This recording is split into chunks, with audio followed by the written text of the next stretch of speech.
Kita perlu kepada suatu masyarakat yang hidup kita bersama. Kita perlu kepada satu masyarakat yang kita bina bersama. Kita perlu kepada masyarakat yang kita bina suasana baik, suasana harmoni, suasana muhibah di antara kita, yang menjadikan elemen utama dalam pembinaan masyarakat madani.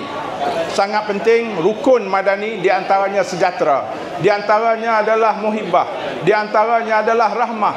Jadi sifat yang ada ini yang telah berada dalam diri kita sebagai rukun sejahtera dalam membina masyarakat madani ada pada diri kita, dijelmakan dalam keluarga kita, dijelmakan dalam komuniti kita, dijelmakan di antara kita, orang Melayu, orang Cina, orang India, apa juga bentuk masyarakat, apa juga bentuk agama, tetapi kita adalah satu warga negara Malaysia. Tuan-tuan yang dirahmati Allah sekalian, saya kira hasrat utama saya untuk melahirkan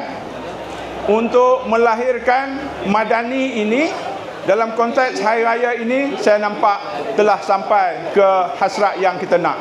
Jadi sebab tu, sebagaimana yang saya sebut tadi ni, tidak ada ucapan lain selain daripada saya ucap terima kasih kepada tuan-tuan yang menyokong saya daripada dulu sampai sekarang, dan terus mai pada hari ini untuk sama-sama memeriahkan program Hari Raya pada hari ini, dan insya-Allah di masa-masa yang akan datang kita akan bersama dalam apa juga dalam usaha kita untuk membina negara yang lebih baik, negara yang dibina di atas konsep Malaysia Madani.